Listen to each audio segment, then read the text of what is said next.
Bonjour, je sais pas, ma connexion Internet a dû couper.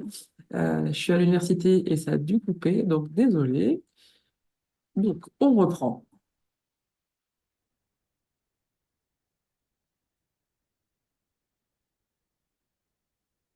Donc,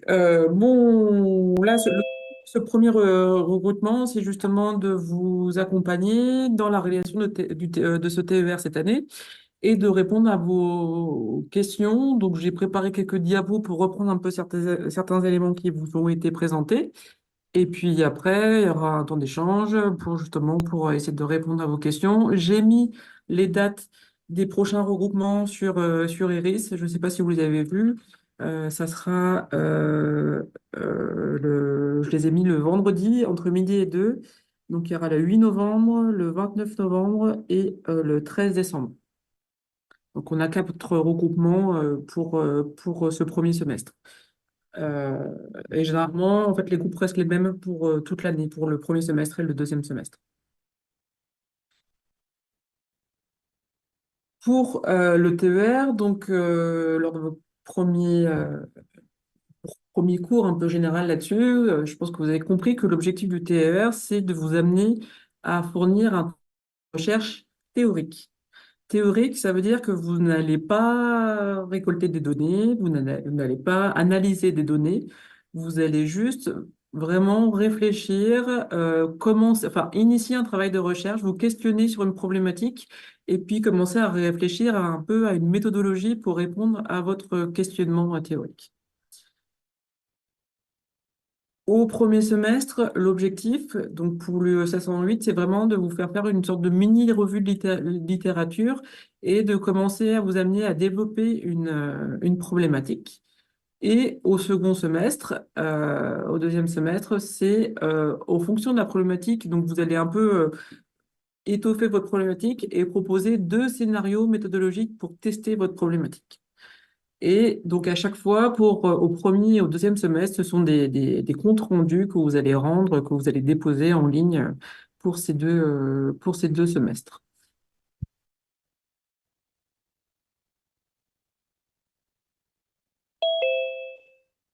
La première étape pour un peu commencer son TER, c'est trouver une thématique générale. Vers quoi vous avez envie de vous lancer. Euh, le but, là, je ne sais pas si vous avez commencé déjà à y réfléchir, c'est de trouver une thématique qui vous plaise, parce que vous allez y passer du temps. Je ne veux pas vous mentir, mais le travail de recherche est souvent long, vous allez lire des articles, donc il faut une thématique qui vous plaise. Moi, vous êtes inscrit au sein d'un des départements, donc c'est psychopathologie, santé, neurosciences. Je trouve que des thématiques autour de la notion de handicap, ça permet de vous regrouper un peu tous autour de ces départements. Donc le handicap au sens large, ça peut être les troubles neurodéveloppementaux, des pathologies plutôt d'ordre psychologique, mais également le vieillissement, le handicap moteur, le handicap cognitif. Ça peut être plein d'handicaps, on va dire, variés qui pourraient, au sein duquel vous pourriez essayer de réfléchir pour trouver une thématique de recherche. Et autour de cette notion de handicap, il faut essayer de lier un champ de psychologie, donc c'est soit la cognition, soit l'intervention des processus psychopathologiques, le champ de la santé, donc pour essayer justement de voir vers quoi vous avez envie d'aller. Après, j'imagine que comme vous êtes en L3 de psychologie, euh, il y a peut-être des directions vers un master dans lequel vous avez envie d'aller. Donc, peut-être essayer de donner une coloration de votre TER avec justement vers ce master. Alors après, je le redis, la thématique du TER, c'est pas elle qui détermine en tant que telle l'entrée en master, hein. C'est pas parce que vous n'êtes pas pile dans la thématique du master que vous n'êtes pas pris, parce que nous, enfin, pour être responsable de master au sein de l'UTDJ, souvent on reçoit des candidatures d'étudiants qui viennent d'autres universités, qui des fois n'ont pas le choix de leur problématique de recherche en L3, donc on n'est pas forcément, enfin, c'est pas un critère de sélection, mais c'est juste pour vous, pour commencer à vous mettre un peu un pied là-dedans, dans ces thématiques qui vous intéressent, de commencer à réfléchir à ça. Donc, pour vous accompagner là-dedans, moi, je vous ai mis des exemples de thématiques, mais c'est des thématiques qui me sont propres à moi. Vous pouvez proposer plein d'autres formes de thématiques, il n'y a pas de problème. Moi, je suis spécialisée dans l'autisme et les troubles neurodéveloppementaux. Donc, c'est pour ça que je propose des thématiques autour de ça, mais vous pouvez très bien choisir de partir sur complètement autre chose, il y a pas de souci. Euh, mais c'est pour vous donner quelques pistes de réflexion. Ça peut être l'autisme et les comorbidités. Les comorbidités avec les autres troubles neurodéveloppementaux, mais les comorbidités avec d'autres troubles psychopathologiques comme l'anxiété, la dépression, mais également avec d'autres maladies. Donc ça, c'est une thématique qui peut être intéressante. Il y a toute la thématique, la santé mentale dans les troubles neurodéveloppementaux, parce qu'en plus, la santé mentale, c'est une des annonces gouvernementales, donc c'est assez à la mode. Donc ça peut être aussi une thématique qui peut être intéressante au sein des troubles neurodéveloppementaux, parce que c'est une question qui est pour l'instant relativement peu documentée. Alors les troubles neurodéveloppementaux, moi j'entends l'autisme, il y a tous les TDAH, les troubles 10, tout ce qui est handicap intellectuel, voilà. Vous pouvez, moi, je m'intéresse un peu à la cognition, à la façon dont les personnes fonctionnent d'un point de vue cognitif dans les troubles neurodéveloppementaux, et moi, je m'intéresse plus spécifiquement à l'imagerie mentale. Donc, c'est aussi, si ça vous intéresse, il y a des articles que je peux vous envoyer sur cette thématique, mais ce sont des exemples pour vous accompagner dans votre réflexion. Mais je vous propose, comme je l'ai dit tout à l'heure, d'essayer de partir quand vous commencez à réfléchir sur vers quoi vous avez envie d'aller, d'essayer de construire ça autour justement de la notion d'handicap en lien avec d'autres champs de la psychologie, parce que le handicap, c'est très large. Et je pense que dans le département, avec justement cette visée clinique, euh, je pense que ça regroupe un peu tout le monde. Euh, Quelques conseils quand vous allez commencer justement à réfléchir à votre problématique, c'est essayer de définir au mieux les concepts. En fait, plus les concepts seront bien définis, mieux le sujet sera bien circonscrit. Par exemple, vous dire, ah ben moi, les écrans chez l'enfant ou dans l'autisme ou le TDAH, ça m'intéresse. Ça, c'est beaucoup trop large. Les écrans, qu'est-ce que ça veut dire? C'est quoi? C'est l'utilisation des écrans? C'est une addiction aux écrans? C'est quel type d'écran? Est-ce que c'est les dessins animés? Est-ce que c'est l'utilisation des réseaux sociaux? Enfin, c'est vraiment essayer de définir au mieux votre sujet et donc de définir les concepts. Qu'est-ce que vous entendez derrière chaque notion? Je l'ai dit tout à l'heure, mais la recherche, c'est un processus qui est long et qui est fait de nombreux allers-retours. Donc, peut-être que là, quand vous allez commencer à réfléchir un peu à votre problématique, vous allez lire certains articles et puis finalement dire, bon, en fait, non, je crois que c'est pas la bonne direction. Donc, vous allez peut-être revenir en arrière et puis vous allez relire certaines choses. Donc, il faut pas avoir peur justement ce travail d'aller-retour que vous allez faire au sein de votre TER parce que ça fait partie du process. Mais c'est un process qui est long. Donc, c'est un process que vraiment, il faut essayer de le commencer le plus rapidement possible parce que c'est un processus de réflexion. Donc, c'est quelque chose qu'on ne peut pas faire au dernier moment et c'est quelque chose qui se construit par étapes. Donc, je veux vraiment essayer de commencer dès maintenant, profiter de cette pause pédagogique pour réfléchir un peu vers quoi vous auriez envie d'aller, quelles thématiques vous aimeriez développer, essayer de chercher quelques articles pour essayer d'étoffer un peu votre réflexion. Parce que une fois que vous allez un peu avoir défini votre questionnement, il va falloir définir des mots-clés. Et ces mots-clés vont être très importants parce que c'est ça qui va vous aider à questionner les moteurs de recherche pour trouver des articles scientifiques. Et les articles scientifiques, pour la plupart, ces articles scientifiques sont en anglais, donc il va falloir trouver les mots-clés en anglais. Et un autre conseil, c'est de s'appuyer plutôt sur des articles scientifiques plutôt que sur des ouvrages grand public, parce que justement, dans les ouvrages grand public, on va avoir des notions qui vont être très larges et pas souvent très précises par rapport à la problématique que vous souhaitez justement développer. Je, c'est quelque chose qui vous a été proposé et présenté, mais au sein de l'université, on vous propose la recherche de documents TER pour vous aider justement à chercher des articles scientifiques. Alors, vous avez 3 séances en auto-formation sur la plateforme Iris. Si vous cliquez sur le lien, normalement, alors, je sais que pour l'instant, c'est pas encore ouvert, mais je pense que ça va ouvrir juste après la pause pédagogique. Et le but, justement, c'est d'arriver à vous accompagner sur comment on questionne justement des bases bibliographiques.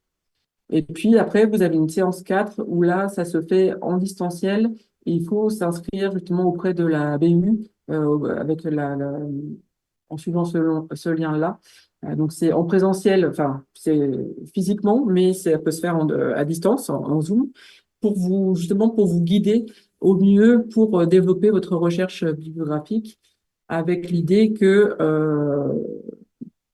justement, ça va vous aider à utiliser des opérateurs de recherche, comment on utilise des guillemets ou pas. Ça va vous présenter les bases de données qui sont spécialisées en psychologie, quelles bases de données vous pouvez questionner, comment on élabore des équations de recherche avec le et, le ou, le sauf, pour justement essayer d'avoir une base de données, un certain nombre d'articles qui sont suffisamment nombreux, mais pas trop, et qui vont être pertinents pour votre thématique. Et enfin, juste là, je termine un peu mon présentation. Je reprends des choses qui vous ont été présentées, puis après, le but, c'est vraiment d'échanger, de répondre à vos questions. Voilà, ça, c'est ce qu'on vous demande de rendre au premier semestre. Donc, et comment c'est noté? Donc, le dossier qu'on vous demande de rendre, vous devez présenter un peu la question traitée. Donc, c'est un peu votre première étape, là où vous en êtes. C'est un peu votre questionnement général sur une problématique, sur une question un peu spécifique et comment vous allez la mettre dans un certain contexte. Et puis ensuite, donc ça, vous présentez la question traitée de façon très générale. Et puis après, vous allez présenter votre équation de recherche, les bases bibliographiques que vous avez interrogées, le nombre de résultats que vous avez trouvés. Et puis après, vous allez faire votre revue de littérature.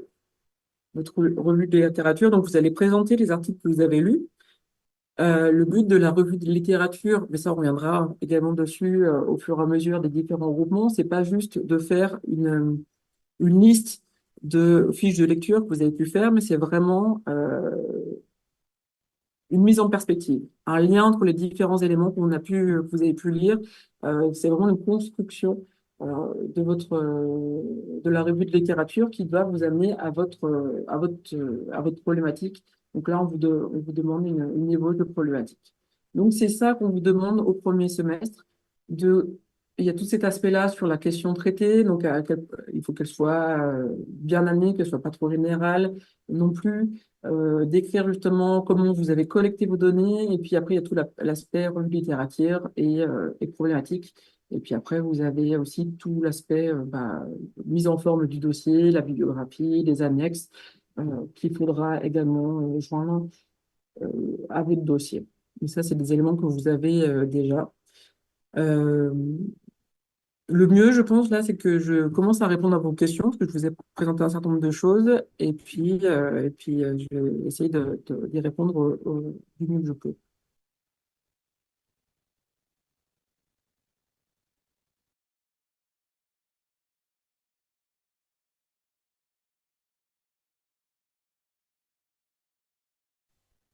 Bonjour. Moi, j'avais une petite question du coup. Si j'ai bien compris, finalement, on a des orientations pour choisir une thématique de travail de recherche, mais ça reste quand même plutôt libre. Il faut juste que ça rentre dans la psychopathologie et Oui, processus psychopathologique, mais ça n'a, enfin, si par exemple on choisit pas un sujet en lien avec le handicap, c'est possible aussi? et de toute façon, dès lors que vous allez partir sur une thématique, enfin, on va être sur des processus psychologiques, on va faire un lien avec le handicap. Donc, pour moi, le handicap, c'est vraiment au sens très large. Très très large, ok. D'accord. Et ça peut, est-ce que ça peut être aussi, par exemple, une psychothérapie testée dans le cadre d'un- Oui, tester des interventions? oui, voilà, l'étude d'une intervention, je dis n'importe quoi, hein, sur le TDAH, l'estime de soi, par exemple. Ouais. Est-ce que ça peut être une étude sur ce type de sujet-là? Oui, oui, les interventions. Est-ce que cette intervention est, est meilleure, entre guillemets, euh, les personnes répondent mieux à ce type d'intervention qu'à une autre, euh, pour tel type de pathologie, pour tel type de processus? Oui, ça, c'est possible. Ok, Après, du coup, il faut lire sur ce qui a été fait comme type d'intervention pour voir s'il y a des choses qui n'ont pas encore été faites. Ou... Alors, le but, c'est pas de révolutionner la science, hein, en PER, puis même en master, on n'en est pas là, mais c'est d'avoir une question qui soit suffisamment actuelle par rapport aux données qui sont ok. les données scientifiques. Question actuelle. Ok, merci. Et oui, des méthodes d'intervention, ça, c'est possible, hein. Parce qu'en fait, là, je réfléchis aussi dans le cadre du master, comme ce que vous avez proposé, mais si finalement on s'oriente vers une branche de la psychothérapie, comme par exemple les TCC, on peut tout à fait essayer d'intégrer ça dans le travail de recherche aussi. Les TCC en tant qu'intervention? Oui. Oui, oui, bien sûr. Mais les TCC, c'est large, donc il va falloir voilà, Oui, mais réduire un peu et cibler un peu. dans cette logique-là, je veux Oui, dire. oui, il y a pas de souci. Mais ça peut être aussi des processus psychopathologiques au sein de certains troubles, comme les addictions, les difficultés de régulation émotionnelle. Enfin, ça peut être vraiment très, très large. Et puis, c'est comment remédier. Ça peut être ciblé sur l'intervention, c'est comment l'étudier. Ça peut être aussi pour l'instant, en fait, il faut essayer de partir sur quelque chose. L'aspect méthodologique, on en parlera plutôt au deuxième semestre parce que pour l'instant, vous n'en êtes pas là. Donc, essayez de partir sur une thématique qui vous plaît et commencer à lire quelques éléments autour pour voir si ça commence à être quelque chose qui serait pertinent. Ok, merci beaucoup pour vos réponses. De rien. Oui, Jo, je voyais une main levée. Bonjour. Bonjour. Moi, j'ai une inquiétude sur tout ce travail en général. Je me demande si on est accompagné, si on a le droit de vous poser des questions justement au cours des différentes étapes du travail, notamment bah là, l'étape 1, par exemple, vous soumettre nos réflexions et voir si on part dans la bonne direction et si le sujet qu'on choisit, il est à la fois pertinent et à la fois suffisamment, comment dire, défini, comme vous venez de le dire. Oui. Oui. Ok. Effectivement, c'est un gros travail, je vous le cache pas, hein. Mais comme les mémoires au master, c'est beaucoup de travail parce que c'est un processus qui est long. Et donc, c'est pas juste, on révise avant d'aller à l'examen, c'est vraiment un processus de réflexion par rapport à une thématique. Donc, Hmm. oui, alors, vous êtes accompagné, on fait déjà le groupement pour répondre aux questions. Vous pouvez également m'envoyer des mails si jamais vous avez des interrogations. Alors, sachant aussi que moi, ma boîte mail, je reçois beaucoup des mails, donc je réponds pas de façon instantanée. Ok. Il faut des questions relativement précises et je réponds. Par contre, je ne fais pas de relecture du dossier avant le rendu. Oui, bien sûr. Bon. Oui, Mais oui. ça, Non, je mais peux déjà, répondre. je vais citer. Si jamais vous dites, ah, j'essaie de partir sur ce questionnement, est-ce que ça vous semble adapté ou ça, oui, je peux répondre, il y a pas de problème. Ok, super, merci.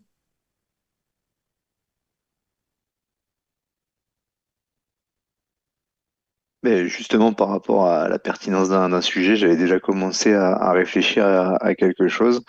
Ça correspond un peu à mon objectif, on va dire, professionnel derrière, ce serait l'impact d'un AVC ou d'un trouble post-traumatique sur des fonctions exécutives ou cognitives. Est-ce que Mhm. c'est trop large ou est-ce que ça peut... Alors, bah déjà, quand vous parlez de fonction exécutive, vous parlez de quoi exactement? Parce que ça va être très large, les fonctions exécutives. Moi, je pense, en fait, je suis psychomotricien et du coup, j'avais Mhm. pensé en fait avoir l'impact d'un AVC justement ou de ces syndromes du coup post-traumatiques sur l'attention, la planification, le repérage, l'organisation spatiale, ce genre de choses, des choses qu'au final je travaille avec Mhm. les enfants et voir si comment l'AVC avait un impact par rapport à ça. Ou sinon, aux fonctions cognitives, je pensais aussi à la mémoire, à ce genre de choses, des choses qu'on travaille pas forcément en psychomote. Oui, sur les fonctions exécutives, il n'y a pas de souci, mais vous allez vite voir que quand vous allez interroger les bases, en fait, sur les fonctions exécutives, elles sont souvent traitées de façon indépendante. Alors, il y a Ok. des fois, parce que c'est des processus souvent neuronaux sous-jacents qui sont un peu différents également. Donc, euh, si c'est plutôt de la planification, la mémoire de travail, de l'inhibition, à voir justement vers quoi vous. Mais ça, vous pouvez l'affiner au fur et à mesure. Mais oui, l'impact d'un AVC sur les fonctions exécutives, de façon générale, ça c'est. Là, je pense que c'est la question un peu générale. Et là, avec justement un peu vos équations de recherche et comment vous allez questionner justement les bases de données, vous allez affiner au fur et à mesure votre thématique pour arriver vraiment à votre problématique. Ok. Merci beaucoup. Parce que le but, là, vraiment, c'est comme questionnement, d'avoir un peu un questionnement général avec lequel vous allez justement interroger les bases de données pour arriver justement à quelque chose d'un peu plus précis en disant, ah bah finalement, ce domaine-là, on voit qu'il y a beaucoup de choses qui ont été faites. Domaine-là, il n'y a pas grand-chose, donc ça semble pertinent de partir là-dessus pour justement développer une problématique autour de ça. Ok, je vois. Merci beaucoup.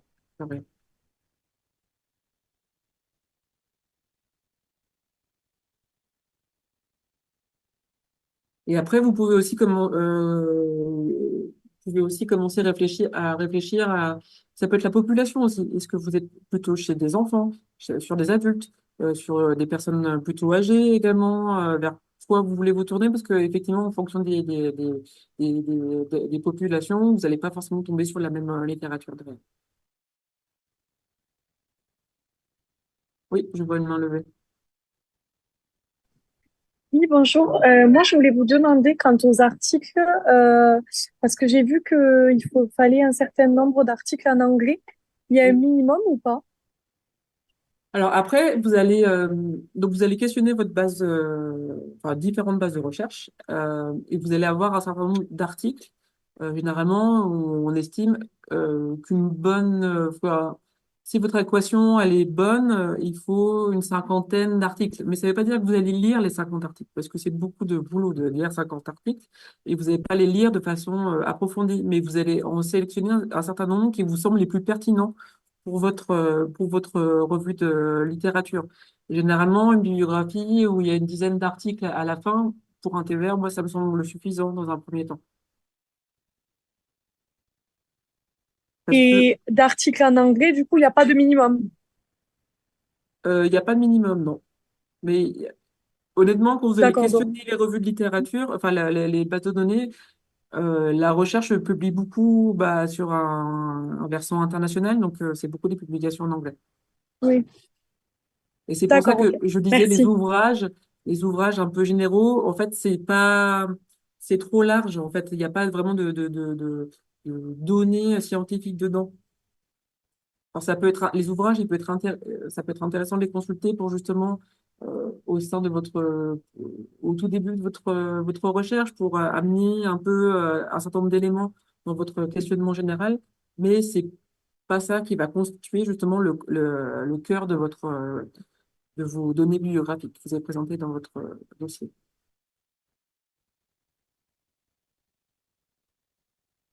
Oui, Héloïse.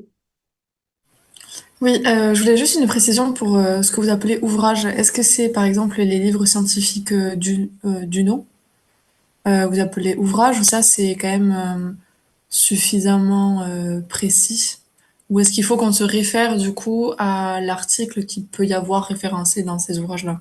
C'est mieux ça? Il faut se référencer aux articles qui sont présentés dedans. Parce que justement, les ouvrages, ils vont un peu synthétiser différents éléments. Donc, Mhm. ils sont complètement pertinents justement à étudier, à lire au tout début du process. Mais après, pour des questions plus précises, justement, il va falloir aller lire les articles scientifiques. Mais du coup, on n'est pas mené à les nommer, par exemple, s'ils nous ont aidés dans la recherche de thématiques, Ah, il mais faut en quand même fait, les nommer, non? vous allez voir, c'est que vous allez lire beaucoup et vous n'allez peut-être pas citer tout ce que vous avez lu. Donc au début, au début, vous allez un peu lire, vous allez un peu feuilleter un certain nombre peut-être d'ouvrages qui peuvent vous amener justement à une question spécifique. Mais c'est pas pour autant que vous allez les nommer parce qu'on va vous demander vraiment de citer dans les fiches de lecture, de présenter des articles scientifiques. Ça, on en reparlera un peu plus au prochain regroupement, justement, comment on fait des fiches de lecture pour les articles.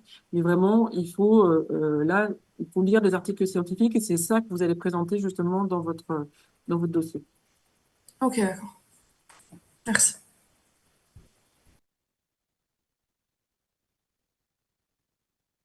Oui, Maria. Oui, bonjour, c'est moi. Je me demandais s'il y avait un moment, un regroupement qui était dédié à ce qu'on vous expose, du coup, la thématique qu'on a choisie pour savoir si elle était valable ou pas, ou si c'est à nous d'en juger, du coup. Alors, vous pouvez le faire là, enfin, au cours des regroupements. Enfin, vraiment, enfin, le but des regroupements, en fait, toutes les informations pour les TER, vous les avez déjà eues, les informations théoriques. Donc, là, on est plus sur le D'accord. pratique. Les regroupements, ils sont plus sur le pratique. C'est comment on fait. Vous pouvez me poser des questions sur certaines thématiques. Et en fait, ça sert à tout le monde parce que justement, il y en a qui vont se poser des questions. Est-ce que ça, c'est trop large, c'est pas assez précis? Puis il y a certains avec qui ça peut donner des idées. Donc, il faut pas hésiter à m'interpeller dans les regroupements où vous pouvez me questionner justement sur les thématiques. Ok, d'accord, merci beaucoup.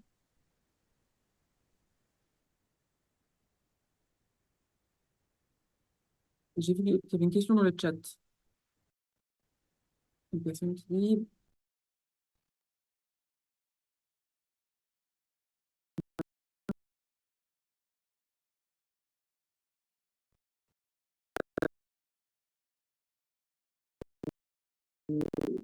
psychologie sociale, pas forcément, parce que la résilience,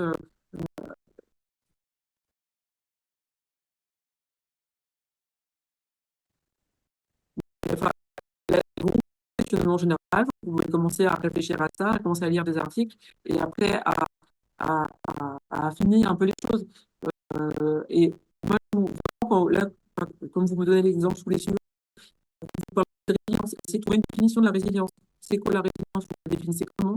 Harcèlement scolaire, bon, je pense que c'est un peu plus défini, mais quand l'entendez, c'est quel type de harcèlement? Essayez de chercher des définitions. Est-ce que le harcèlement scolaire, c'est au collège, au lycée, ou de façon indéfinie? Qu'est-ce que vous entendez derrière? Harcèlement scolaire, c'est à l'école, sur les réseaux, et justement essayer de définir un peu plus les choses et de creuser un peu plus les choses.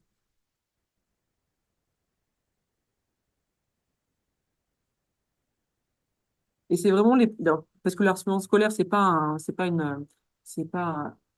un processus psychologique, mais sur les processus psychologiques, vraiment comme la résilience, c'est vraiment ce genre de notion dont il faut prendre le temps pour arriver justement à une définition qui soit claire pour vous, parce que justement, plus la définition sera claire, puis dans votre TER, justement, vous allez présenter des définitions des différents concepts, euh, parce que ça nous permet de savoir de quoi vous parlez, de quoi vous entendez quand vous parlez de tel terme, qu'est-ce que ça veut dire exactement pour vous, et de vous suivre justement dans votre raisonnement. Oui, Alexandra. Donc, si j'ai bien compris, on part sur quelque chose qui nous intéresse. De là, on consulte des ouvrages qui vont nous permettre d'affiner les questions qu'on se pose par rapport à ce sujet plus vaste. Et au fur et à mesure là, des premières périodes, à l'aide des articles, on va encore finir de définir et de recentrer notre problématique de façon à quelque chose de bien clair et bien précis, c'est ça? Exactement, et c'est ça. Et en fait, à la fin du premier semestre, vous devez arriver en fait à votre problématique. Et ce que vous allez rendre comme travail, c'est vraiment le fruit de votre réflexion. Le questionnement général, vous êtes parti un peu sur cette thématique un peu générale. Vous avez consulté des bases de données, vous avez lu des articles. Et là, vous présentez justement un peu une confrontation un peu de ces différents articles par rapport au questionnement général et à quelle justement problématique ça vous amène à la fin. D'accord, merci.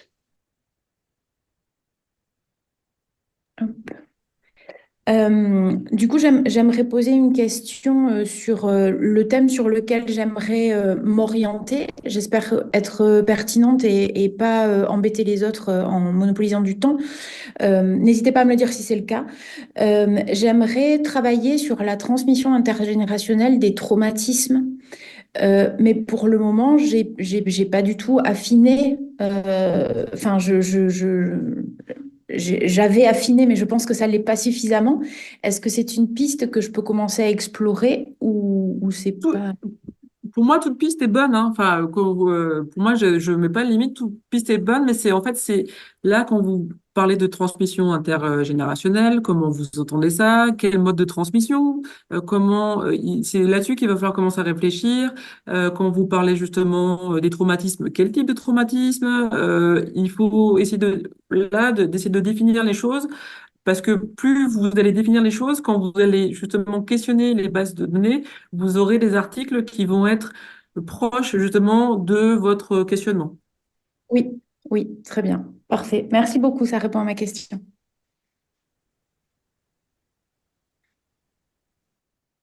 Oui, Laurent. Oui, du coup, ben, moi aussi, j'hésitais entre plusieurs thèmes et dans les thèmes que j'avais sélectionnés, j'avais pensé à travailler sur l'impact que les drogues pourraient avoir sur le développement de pathologies psychiatriques chroniques. Sur quoi? Parce J'ai que pas entendu. Sur euh, le. et la consommation de drogue Ok. pouvait mener à terme, en fait, au développement de pathologies psychiatriques chroniques. Oui, je pense il y a pas mal de littérature là-dessus, donc c'est une thématique qui est pertinente. Après, il va falloir un peu affiner là-dessus, quel type de pathologie, quel type de drogue, voilà. À quel âge? Parce qu'on D'accord. sait qu'au niveau de l'adolescence, c'est souvent une période un peu charnière, Hmm, donc voilà. ok, d'accord. Merci.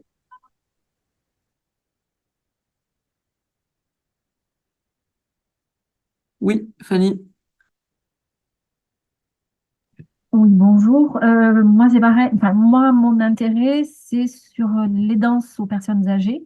Et en Ouais, fait, j'aurais voulu travailler sur les aidants eux-mêmes ouais. et voir l'impact ou le retentissement de cette aidance sur la santé mentale des aidants.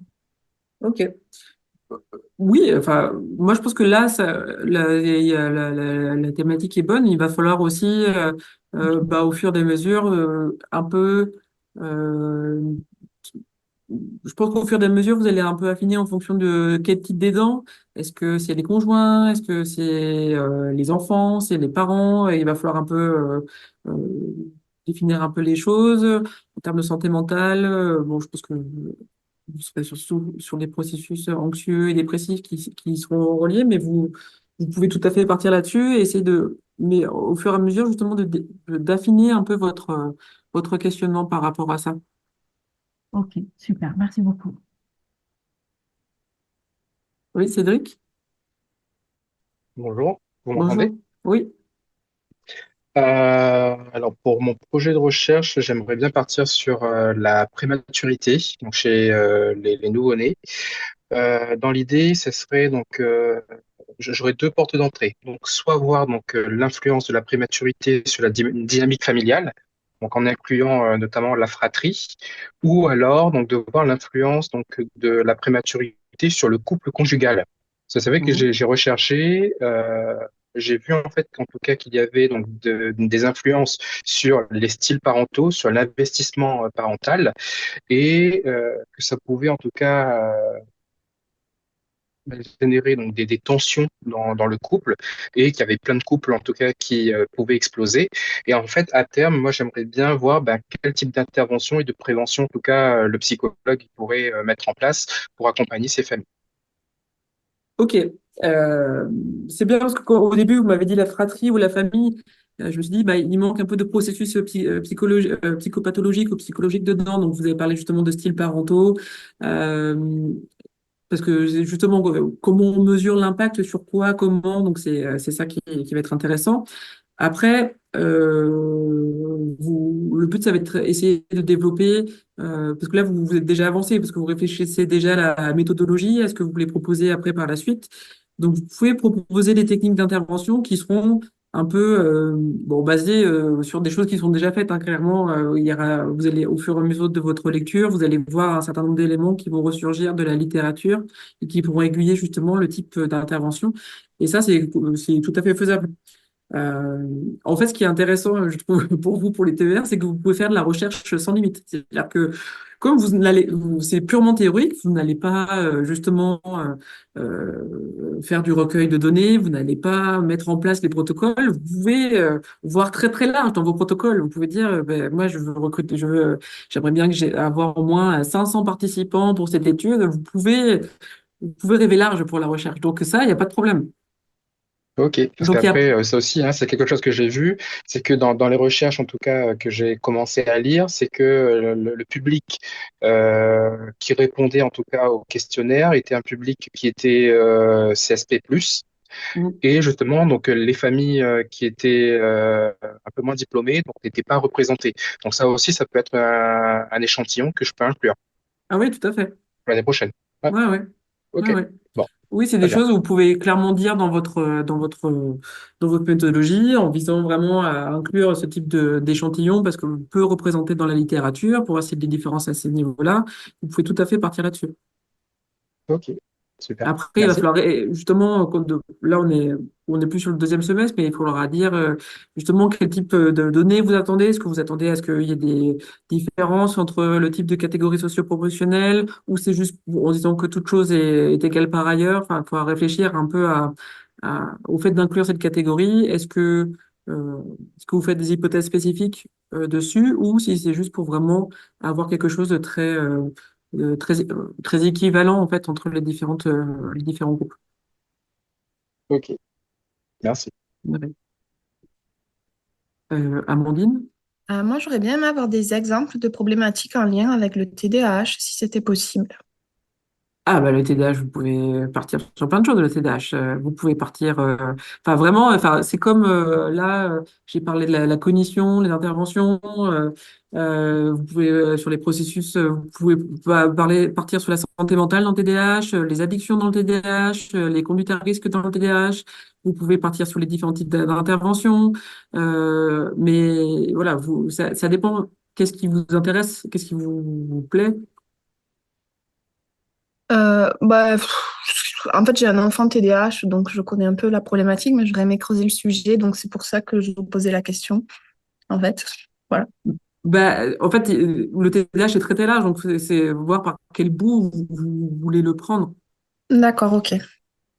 Et voilà, est-ce que c'est la cognition? Est-ce que c'est, alors, on a beaucoup travaillé sur les fonctions exécutives dans le TDAH, mais est-ce que, il y a d'autres éléments dans le TDAH? Est-ce que ça peut être aussi l'impact sur la mémoire à long terme?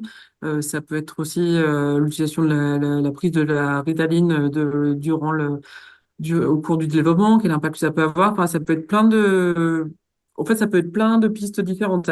Ça dépend vraiment vers quoi vous voulez aller. Après, je pense que ça sera plus soit santé mentale, soit les conduites à risque, je pense. Mm. Mais voilà. Après, ça peut être aussi l'inclusion scolaire, les difficultés scolaires associées au TDAH. Enfin, voilà, c'est vraiment, tout est possible. C'est vraiment à vous de voir vers quoi vous avez envie de partir. Ok, très bien. Mais je vous remercie. De rien. Oui, Chloé, Bonjour.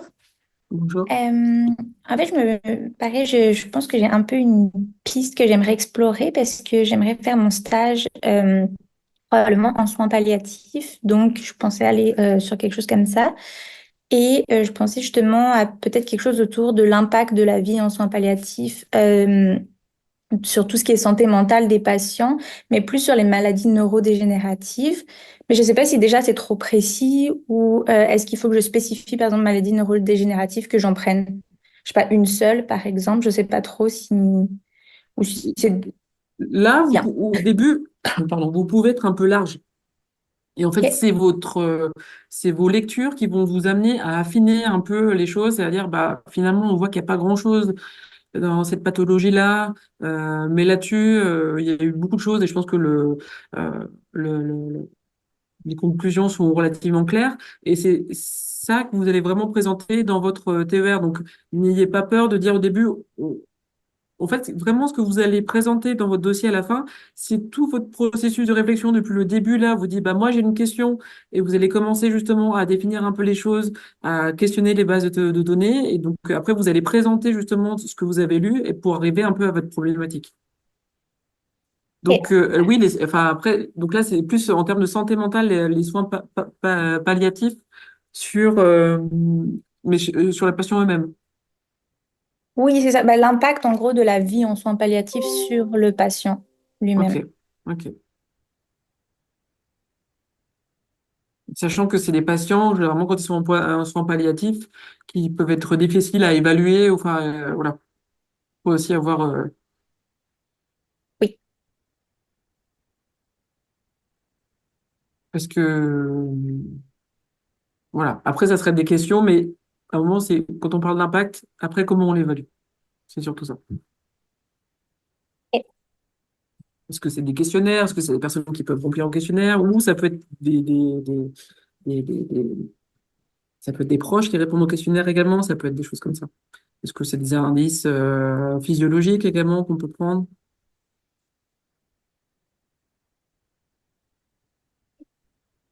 Merci.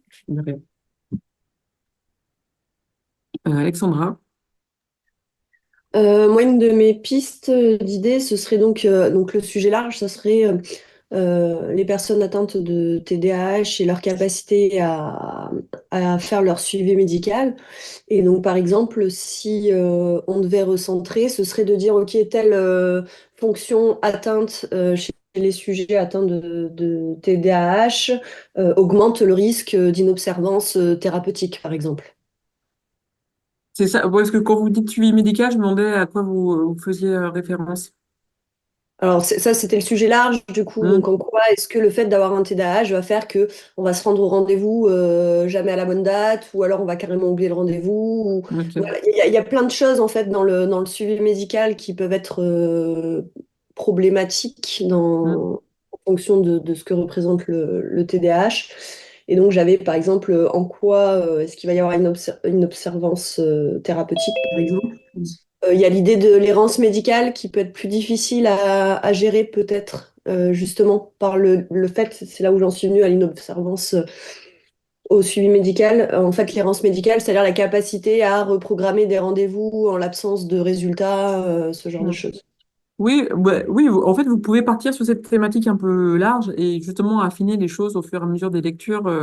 Mais effectivement, je pense que la notion de fonction exécutive qui va être impliquée dedans va être forcément enfin, une variable explicative assez forte. Mm.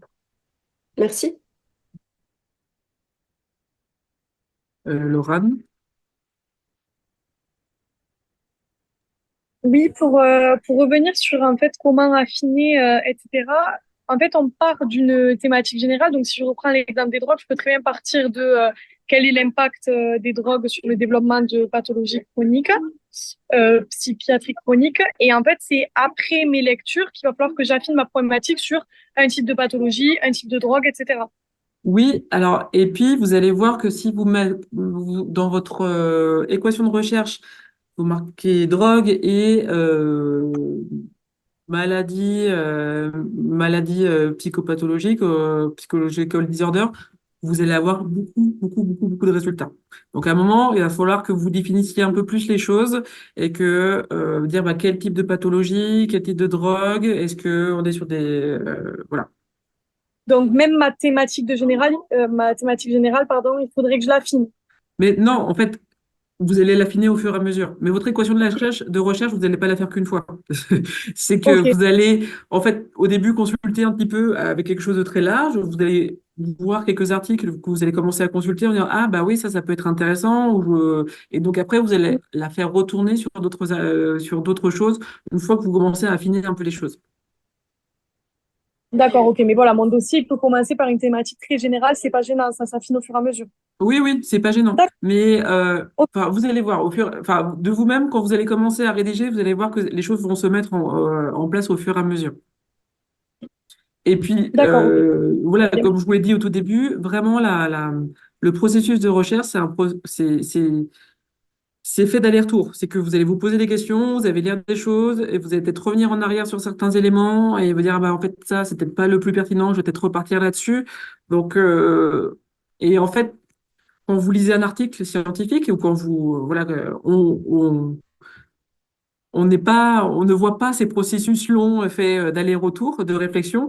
Et dans votre TER, on va pas forcément voir tout ce processus d'aller-retour, mais on va voir un peu le processus de façon générale et vers quoi vous allez être amené pour justement développer votre problématique.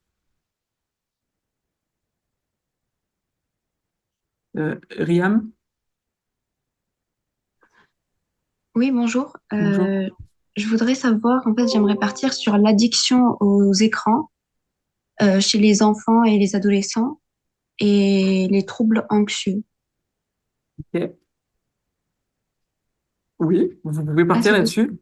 Et je pense que là, vous avez trois termes, donc addiction aux écrans, vous avez chez les enfants et les troubles anxieux. Donc, vous pouvez déjà, vous avez comment, quelque chose qui sera quand même assez défini. Donc, après, commencer à réfléchir, comment on définit une addiction aux écrans? C'est en termes d'usage que dans la littérature, comment on le définit. Donc, essayer justement de commencer à lire pour voir justement comment on définit ces différents termes. D'accord. Merci.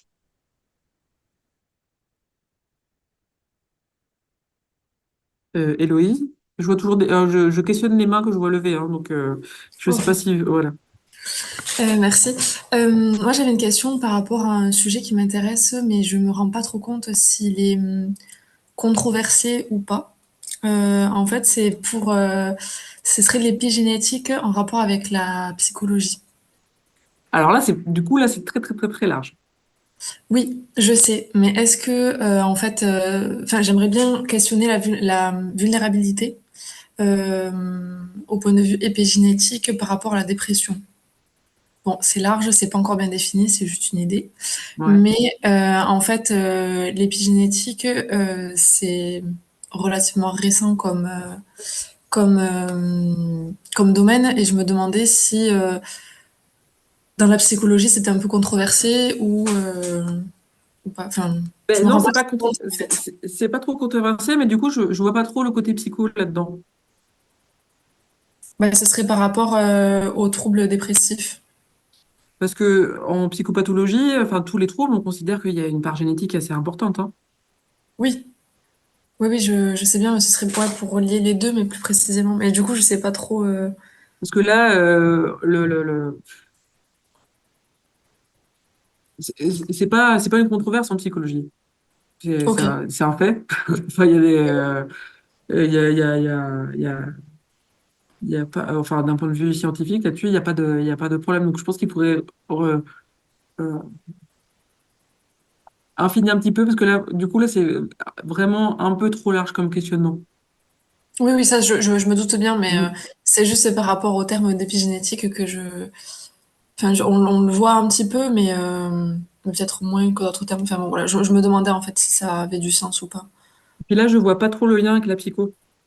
Ok, Parce que là, j'ai l'impression que vos questions, c'était est-ce que ça peut être une controverse en psycho, mais là, je ne vois pas trop.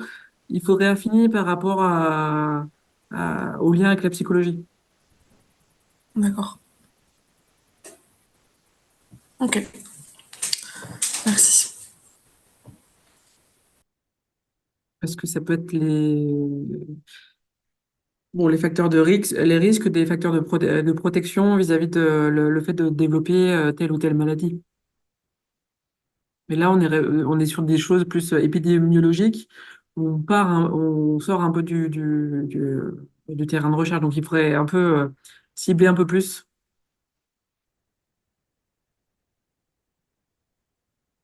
Alexandra? Je reviens un petit peu du coup sur la construction du dossier là par rapport à tout ce qu'on a dit. Donc notre dossier il doit faire apparaître ces réflexions qu'on se fait au fur et à mesure sur notre problématique et comment est-ce qu'on l'a recentrée, etc. Non, pas forcément. Vraiment, attendez, j'essaie de vous montrer un document là. Je partage mon écran. Ce que votre dossier va devoir contenir au début, c'est un peu la question traitée.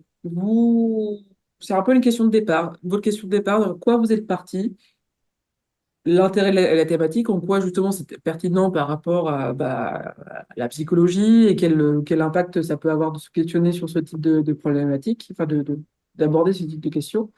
Ensuite, dans une deuxième étape, vous allez justement présenter une équation de recherche, celle qui est euh, la plus pertinente pour votre projet, pour votre projet. En fait, vous allez présenter justement les différents mots-clés que vous avez sélectionnés, comment vous avez, quel type de base de données, de base de données que vous avez interrogé, combien de résultats vous avez sélectionné. Alors, souvent, enfin, vous allez peut-être avoir des fois un certain nombre de données qui vont sortir.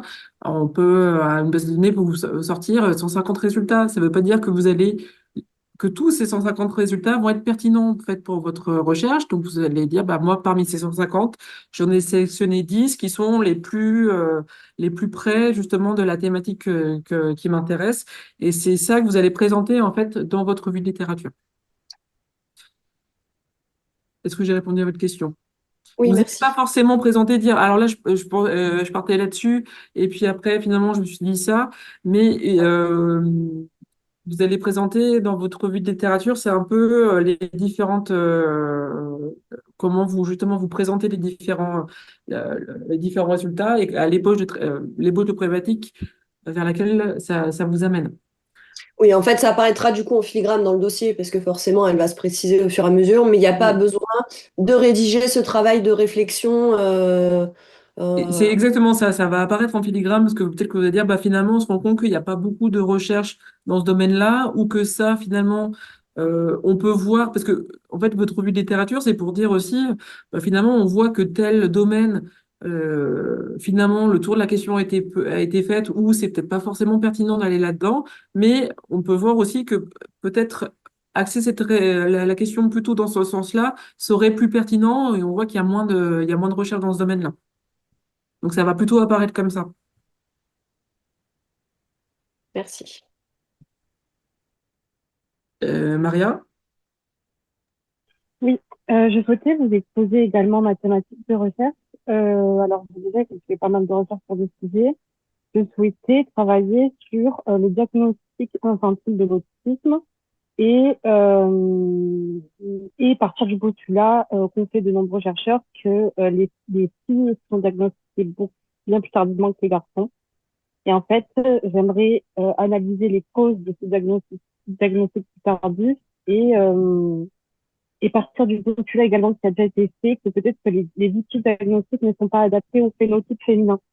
Est-ce que c'est un sujet assez précis ou il faut que je précise encore? Bah là, vous arrivez déjà, j'ai l'impression que vous avez déjà lu et que vous arrivez déjà un peu à votre conclusion sur le fait que les outils diagnostiques soient pas assez précis et par Mm. rapport. Donc, il va falloir étoffer un peu les choses. Après, justement, enfin, c'est des questions actuelles sur, parce que j'entendais pas très bien, mais donc si je résume, c'était vraiment sur le fait qu'il y a un retard tardif de l'autisme chez les filles. C'est ça. Et du coup, mon travail du semestre 6, c'est proposition d'axes d'amélioration des outils thérapeutiques, des outils de diagnostic de l'autisme féminin. Oui, alors proposition d'amélioration, c'est un peu large, mais vous allez essayer de réfléchir à comment justement on pourrait améliorer le diagnostic. Et pour améliorer le diagnostic, il va falloir savoir bah, quelles sont les différences en termes de comportement, qu'est-ce qui est plus spécifique entre les garçons et les filles. Et ça, il y a quand même de la littérature là-dessus, donc vous allez pouvoir vous reposer là-dessus, mais il y a pas mal de choses à faire. D'accord. Ok. Merci beaucoup. Mais mon conseil, c'est de lire un peu là-dessus. Il y a quand même des recherches qui montrent justement, est-ce qu'on a des profils si différents entre les garçons et les filles? Oui. Sur quel type d'aspect? Parce que tout le monde n'est pas forcément d'accord par rapport à ça. Ok. Merci beaucoup. Ouais.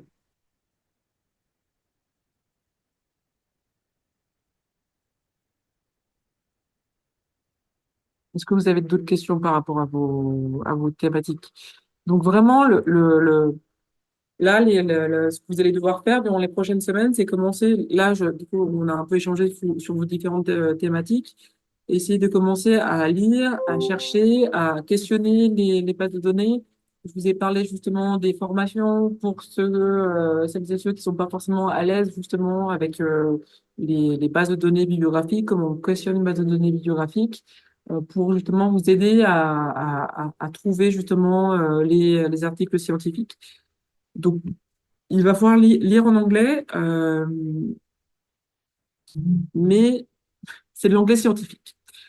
Je sais que c'est pas toujours, et pour certains, c'est pas évident de lire en anglais, c'est pas toujours le plus simple, mais les articles scientifiques, il faut se dire que ce sont des articles, le langage utilisé est quand même, enfin, les constructions grammaticales utilisées sont souvent simples.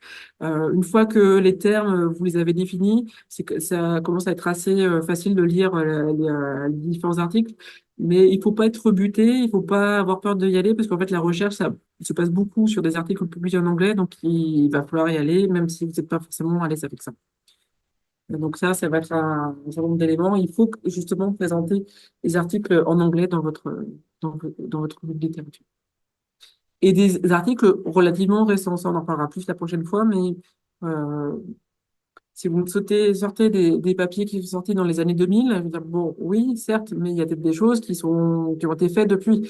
Donc maintenant, qu'est-ce qu'on a pu montrer dans votre recherche quand vous allez questionner la base de données, vous avez aussi sélectionné un certain nombre d'articles et plutôt essayer de sélectionner des articles qui ont une dizaine d'années maximum. Sauf lorsque vous partez pour définir une théorie ou ce genre de choses, où là, vous pouvez faire référence justement d'un point de vue à des plus vieilles sources.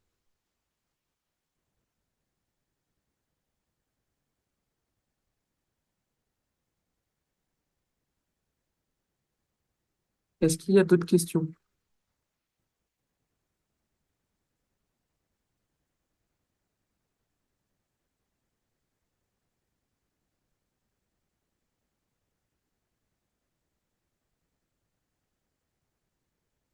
Alors, je vois que quelqu'un me dit dans le chat que j'ai déjà identifié les deux variables. Alors, ça, c'est les variables au niveau de la méthodologie, mais attendez justement de lire et de rédiger votre partie théorique pour partir sur la notion de variable, parce que là, pour l'instant, on n'y est pas encore forcément à ce niveau-là. Donc, je vous ai mis les dates des prochains regroupements. Le but, c'est à chaque fois, je vous suis un peu dans l'avancée du TER. Donc là, on était vraiment sur l'identification un peu d'une thématique un peu générale. Pas la semaine prochaine, mais quand on se reverra en novembre, on partira plus justement sur les équations de recherche, justement comment on fait des fiches de lecture par rapport aux articles. Et puis, on continue à échanger justement à chaque fois. Les regroupements, c'est le lieu où vous pouvez poser des questions justement sur vos réflexions, s'il y a des choses qui vous questionnent. Vous pouvez m'envoyer des mails également. Mais comme je vous l'ai déjà dit, je reçois beaucoup de mails et des fois, les mails, il y en a qui, des fois, partent, j'en oublie parce qu'on en reçoit beaucoup. Donc, euh, c'est bien d'utiliser les groupements pour me poser des questions. Au moins, vous m'avez sous la main et vous pouvez me questionner directement pour un certain nombre de choses. Oui, Excusez-moi, oui, je me allez-y. permets, vous avez mis les dates des regroupements. Si ils sont rangés dans regroupement, pour le moment, ils y sont pas. Donc, je ne sais pas si c'est une erreur du web, enfin sur Iris ou. Ils sont normalement, regardez. En spécifique. Spécifique. Moi, je les Ouais. ai, hein. Ah, d'accord, ok. Bon, Là, et là où vous avez fait le lien pour aujourd'hui, c'est là, il y a les dates et ça sera le même lien. Oui, c'est ça. Il faut aller sur les suivis spécifiques et normalement vous êtes inscrit avec moi et donc vous voyez, j'ai mis la date et j'ai mis Ok. bon, j'ai fait une erreur, mais les prochains regroupements auront lieu le vendredi 8, 29 novembre et le 13 décembre. Et c'est toujours le même lien Zoom. Ok, super. Ah, mais c'est pratique. Merci beaucoup. Voilà. Mais écoutez, s'il n'y a pas d'autres questions, je vous laisse là pour le moment. Et puis commencez à lire, justement à travailler, à essayer de réfléchir vers quelle thématique vous voulez partir et commencer justement à définir un peu les concepts que vous voulez utiliser dans votre dossier. C'est bon pour vous? Merci beaucoup. Bon, Merci beaucoup. merci. Merci. Au revoir, à Bonne bientôt. journée. Au revoir. Au revoir.